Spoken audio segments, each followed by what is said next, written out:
മാഷേ ഇപ്പം ഇതിനിടയ്ക്ക് കണ്ടില്ലേ ഇപ്പം നമ്മളെ തിരുവനന്തപുരത്ത് പാങ്ങോട് ഒരു ചെറുപ്പക്കാരൻ 23 വയസ്സുള്ള ഒരു ചെറുപ്പക്കാരൻ 5 ആളെ കൊന്നു. ഓൻ്റെ സ്വന്തം അമ്മയെ പിന്നെ തലക്കടിച്ചു, പക്ഷെ അവർ ചത്തിട്ടില്ല. അപ്പം 6 ആളെ വരുന്നു. അതും കൂടെ ആയിരുന്നെങ്കിൽ 6 ആളെ ഒരു മറികടന്നു. ചെന്താമര ഒരു പിന്നെ എന്താ പറയാമോ, ചെന്താമരയും മറ്റേ ആഫാനിയും ഒരേ തട്ടിൽ തൂക്കാൻ അല്ലല്ല പണ്ട് നമ്മളെല്ലാം ചെറുപ്പത്തിൽ നമ്മൾ കേട്ടില്ലേ റിപ്പർ ചന്ദ്രൻ ചുറ്റി കണ്ടടിച്ചു കൊല്ലുന്നത്, ആ ഒരു സിസ്റ്റത്തിലേക്ക് ഇങ്ങനെ മാറാം. ഇപ്പൊ നമ്മള് പറയും കഞ്ചാവാന്ന്, ഇതാണ് എല്ലാം പറയുന്നത്, കഞ്ചാവൊന്നല്ല. ആ രീതി സംസാരിച്ചൂടാ. എന്താന്ന് ചോദിച്ചു കഴിഞ്ഞാല് ഇതൊരു നമ്മളിങ്ങനെ ഒരാള് അല്ല അവന്റെ കുടുംബത്തിലുള്ളവരെ കൊന്നു മാത്രം ആ ഒരു ലെവലിൽ കാണാതെ ഇതൊരു സാമൂഹ്യ വിപത്തായിട്ടാണ്. അതാണ് പറഞ്ഞത്, ഇതൊരു ട്രെയിനിങ് സിസ്റ്റമാണ്. അല്ല, ചില വിഭാഗക്കാര് പിന്നെ സുരേഷ് പറഞ്ഞ വളരെ കറക്റ്റാണ്. ചില വിഭാഗക്കാര് ഈ വ്യാപകമായിട്ട് ട്രെയിനിങ് കൊടുക്കുന്നുണ്ട്. ഞാൻ അതിന് വേണ്ടെന്തറിയോ, അവനത് ചെയ്യാനുണ്ടായ പ്രചോദനം എവിടുന്ന്, അതാണ് സോഴ്സാണ് നമ്മൾ കണ്ടുപിടിക്കുന്നത്. അവന് സാമ്പത്തിക ടൈറ്റ് ആയിരുന്നു. അതെല്ലാം വെറുതെ എന്തൊക്കെ പറയുന്നത്. ഇതൊരു സ്ലീപ്പർ സെല്ല് വർക്കാണ്. ഇത്തരം പ്രചോദനങ്ങൾ കൂടുതൽ ഉണ്ടാകുന്ന എവിടുന്നാന്നറിയോ? ശരിക്ക് പറഞ്ഞാൽ നമ്മുടെ അമിതമായ ടിവികള്, അതായത് സിനിമകള്. സിനിമകളിൽ ഇപ്പോൾ ഒരു 3-4 സിനിമ പറയുന്നത്, 3-4 സിനിമ എല്ലാം ഈ ചുറ്റിയൊക്കെ അടിച്ചു കൊല്ലുന്നുണ്ടോ? പുതിയ വെറൈറ്റി കൊലപാതകങ്ങളാണ്. ഞാനിപ്പോ അടുത്ത് കണ്ട 2-3 സിനിമയുണ്ട്. ആ സിനിമയെല്ലാം ചുറ്റിയാണ് മെയിൻ ആയുധം. അല്ലേ മാഷേ, ഈ നമ്മൾ കണ്ടിട്ടുണ്ട് പണ്ട് ഗെയിം, ബ്ലൂ ലൈൻ പോലത്തെ ഗെയിമുകൾ, അങ്ങനെ കുറെ പേര് മരിച്ചില്ലേ? ഇത് ഞാൻ പറയും, ഇതൊരു സ്ലീപ്പർ സെല്ല് വർക്കാണ്. അല്ല, അത് മാത്രമല്ല, അങ്ങനെ മാത്രം നമുക്ക് കാണാൻ പറ്റില്ല സുരേഷേ. കാരണം വെച്ചാൽ ഇതിൽ വർക്ക് ചെയ്യുന്നുണ്ട്. ഈ സിനിമ ഒരു വല്ലാതെ പിന്നെ രീതിയിൽ, അത് ഈ സെൻസർ ബോർഡൊന്നും ഇപ്പം സജീവമല്ലേ. വയലൻസ് പറഞ്ഞിട്ട് പിന്നെ ഇതിന് സർട്ടിഫിക്കറ്റ് കൊടുക്കുവാണ്. ഇനിയിപ്പം പൊതുവായിട്ട് ഇപ്പം യോഗം ചേർത്തിട്ട് MDMA മറ്റേ പിടിക്കണം, ശക്തമായിട്ട് പിടിക്കണം എന്നൊക്കെ പറഞ്ഞിട്ട് ഇന്ന് പത്രത്തിൽ കണ്ടിട്ടില്ലായിരുന്നു. അത് പറഞ്ഞില്ലേ, ഇത് പിടിക്കേണ്ടവരാ ഇത് കൊണ്ടു നടക്കുന്നത്. അതെ, കഴിഞ്ഞ ദിവസം ചെറുപുഴയില്ലേ പിന്നെ ഒരു സർക്കാർ ഉദ്യോഗസ്ഥന്റെ കയ്യിൽ 15 കിലോ കഞ്ചാവ് പിടിച്ചു. അത് ജീവിക്കാൻ ഇലക്ട്രിസിറ്റി ബോർഡിൽ നല്ല ഉന്നതമായിട്ട് ജോലി എടുക്കുന്ന അവർക്ക് 1.5 ലക്ഷം രൂപ സാലറി ഉണ്ടല്ലോ. സാലറി മാത്രം പോരാ, കുറച്ച് വിദ്യാഭ്യാസം മൂണയും കൂടി വേണം. അത് 7ാം ക്ലാസ് കഴിഞ്ഞാലാണ് KCB എടുക്കുന്നത്. അല്ല, ഈ വിഷയം നമ്മൾ പണ്ടൊക്കെ പറഞ്ഞ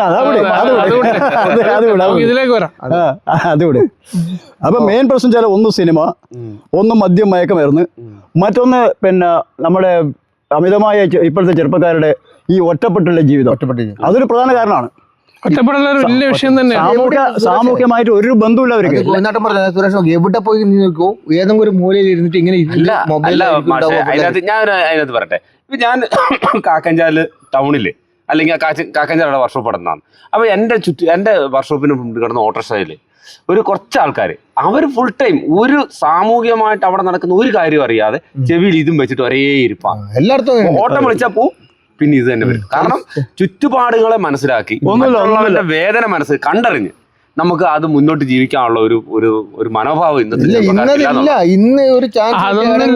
ഇരുന്നു. ഓനൊരു മൂലക്ക് കൂടി ഉറങ്ങൽ 2 മണിക്കും 3 മണിക്കും അവസ്ഥ. അല്ല, പിന്നെ മറ്റൊരു കാര്യമുണ്ട്. നമ്മളെപ്പോലത്തെ ഈ നമ്മളെപ്പോലല്ല സാധാരണ സാമൂഹ്യ പ്രവർത്തകര് ഈ ഇത്തരം ചെറുപ്പക്കാരെ അവരുടെ ധാരയിലേക്ക് അല്ലെങ്കിൽ അവരുടെ കൂട്ടത്തിലേക്ക് കൂട്ടാൻ വേണ്ടി അവരും തയ്യാറാവുന്നില്ല.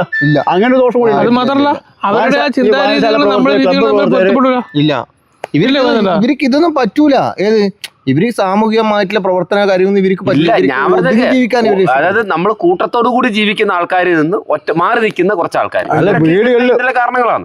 വീടുകളിൽ പോലും ഈ ഒറ്റപ്പെടലുണ്ട്. തീർച്ചയായിട്ടും വീടുകളിൽ പോലും ഒറ്റപ്പെടലുണ്ട്. ചില ചെറുപ്പക്കാർ നമ്മൾ വീടുകളിൽ പോകുമ്പോൾ കാണാം, അച്ഛനും അമ്മയായിട്ട് ആരും ബന്ധുവില്ലവന്. അച്ഛനോട് അമ്മയുടെ മിണ്ടാൻ പോലും സമയമില്ലാതെ മിണ്ടാത്ത എത്രയോ ആളുകൾ, എത്രയോ അമ്മമാരെ സംസാരിക്കൂല. അച്ഛൻ വരുമ്പോ എഴുന്നേറ്റ് അങ്ങ് പോകും. അങ്ങനത്തെ ഒരുപാട് ഒരു കുഞ്ഞി മുല കുടിക്കുന്നതിന് മുമ്പ് കരയുന്നുണ്ടെങ്കിൽ അതിന് ആദ്യം ഈ സമാനം കൊടുത്തിട്ട് അത് മുല കൊടുക്കരുത്. ഇതാണ് അവസ്ഥ. അതെ, നമ്മള് ഉണ്ടാക്കുന്ന ഒരു സിസ്റ്റം അത്. അതെ, അപ്പൊ അതിൽ പിന്നെ പറഞ്ഞത് പക്ഷേ നമുക്കിതേ ഉള്ളൂ ഈ ഒരു അവസ്ഥയ്ക്ക് തന്നെ. കാരണം നമ്മുടെ അടുത്ത തലമുറ, അതായത് നമ്മുടെ ചെറുപ്പക്കാര് ഇങ്ങനെയുള്ള പ്രവർത്തനങ്ങൾ, കൊലപാതക പ്രവർത്തനങ്ങളിലോട്ട് കയറി വരുന്നുണ്ടെങ്കിൽ, അതിനകത്ത് വരുന്നുണ്ടെങ്കിൽ അതിന് സമഗ്രമായ ഒരു അന്വേഷണം ഏതെല്ലാം മേഖലകളിലാണ് അവരെ ബാധിക്കുന്നത്. അതൊരു അന്വേഷണം നടത്തി മാത്രമല്ല അതിൽ നിന്ന് വ്യതിചലിക്കാൻ സംവിധാനങ്ങൾ ഉണ്ടാക്കണം. സംവിധാനം അന്വേഷണം വെച്ചിട്ട് അതിന്റെ സംവിധാനത്തോട് കൂടിയിട്ട് തന്നെ ഒരു മാറ്റങ്ങൾ പിന്നെ ഒരു കാര്യമുണ്ട് പോയിട്ടാ, നാളെ പത്രം വായിച്ച് നോക്കുമ്പോൾ അരമണിക്കൂർ നോക്കുമ്പോൾ ഇതന്നെ ആയിരിക്കും ചിലപ്പോൾ കണ്ടിട്ടുണ്ടാവും. ഗവൺമെന്റ് ഇതിനെതിരെയാണ് ശക്തമായിട്ട് മുന്നോട്ട്. ഗവൺമെന്റ് മാത്രം ആ ഉത്തരവാദിത്തം ഏൽപ്പിക്കാൻ പാടുള്ളൂ. അല്ല, ജനങ്ങൾ ജനങ്ങൾ അതാ പറഞ്ഞേ, അത് ഒരു ജനകീയ വിപത്തായി കണ്ടുകൊണ്ട് ജനങ്ങൾ മൊത്തത്തിൽ ഒരു ബോധവൽക്കരണം എല്ലാ ആൾക്കാർക്കും, അല്ലെങ്കിൽ ഇന്നവർക്കെന്നുള്ളതല്ല, ആവാലവൃത്തം ജനങ്ങൾക്ക് കൊടുക്കേണ്ട ഒരു ബോധവൽക്കരണം. അല്ലെങ്കിൽ നമ്മള് കുഞ്ഞിരാവട്ടം പറഞ്ഞ മാതിരി അയ്യപ്പ അത്ര ഇപ്പൊ പറയാൻ അത്രയില്ല.